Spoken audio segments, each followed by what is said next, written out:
is Aishwarya and I'm here to talk about the systemic lupus erythematosus, otherwise called the SLE.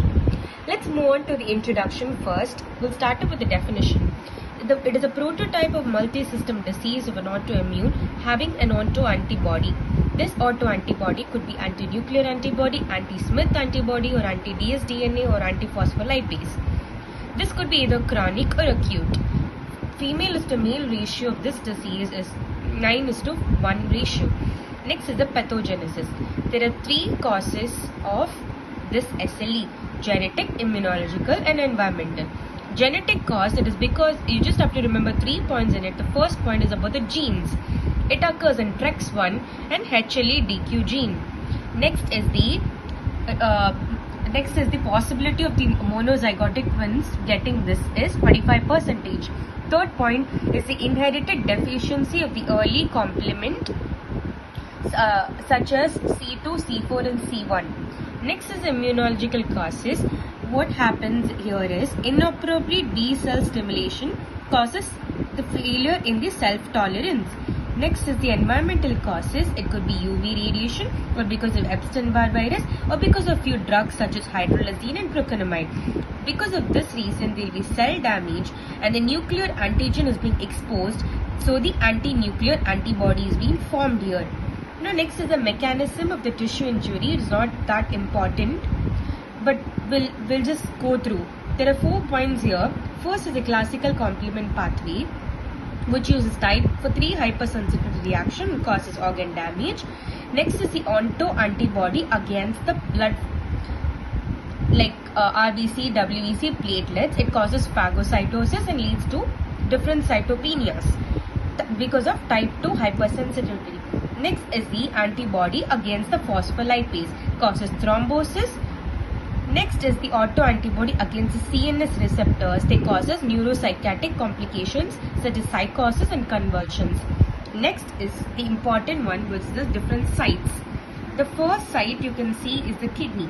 In the kidney, you will have minimal mesangial lupus nephritis, mesangial proliferative lupus nephritis, focal, diffuse, membranous and advanced sclerosing type of nephritis.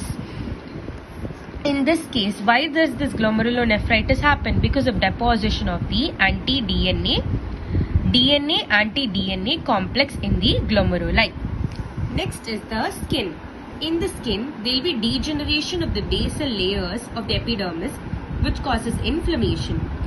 The IgG deposition at this occurs. So, you'll have you can have malar rashes and discoid rashes, etc. Next is blood vessels. Acute necrosing vasculitis affecting the small arteries and arterioles. Next is the joints. It causes edema. In the CNS, there will be ischemia. Spleen, you will have follicular hyperplasia. Then you will have pleuritis, pericarditis. And in lungs, you will have interstitial fibrosis. And in the heart, you will have myocarditis. And there is a condition called LSE, which is Lieberman sac endocarditis. Now we'll go on to the clinical features. Just remember it as MDSOAPTRAIN. That is, M is for malar rash, D is for discoidal rash, S is for sclerosis, O is for oral ulcer, A is for arthritis, P for photosensitivity, B for blood factors such as hemolytic anemia, R is for renal failure, A is for anti-nuclear antibody, I is for immune related such as anti-Smith antibody, anti-dsDNA, N is for neurological problems such as psychosis. Next is, you will have the lab diagnosis. First is your serological investigation.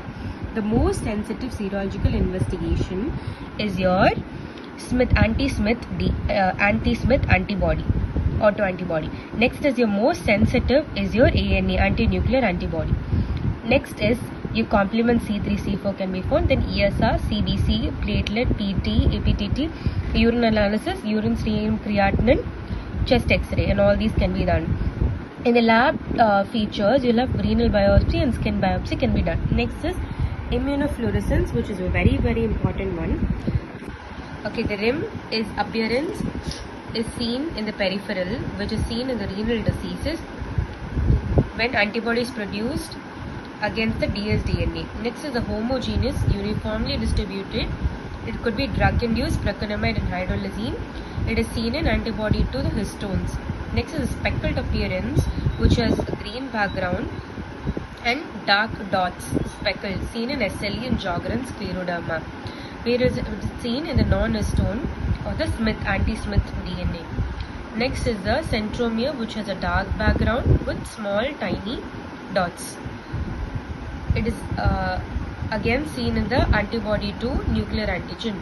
Next is the nucleotype, which is dark background and large nucleus, seen in the scleroderma and antibody to the nuclear antigen. Next is your LE cell, which is very important. So what is this LE cell is basically, you will have a cell here with a nucleus and cell membrane. Normally, in a normal condition, the nucleus will look granular, fibrillar, chromatin will be there in normal condition.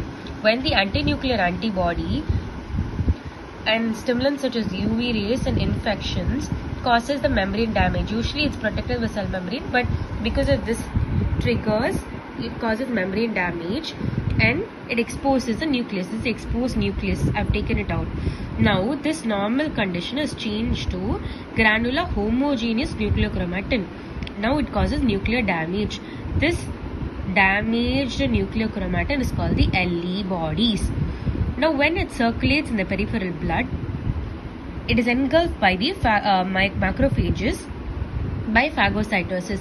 This phagocytic cell plus the LE body is called the LE cell. This LE bodies is otherwise called the hematoxylin bodies.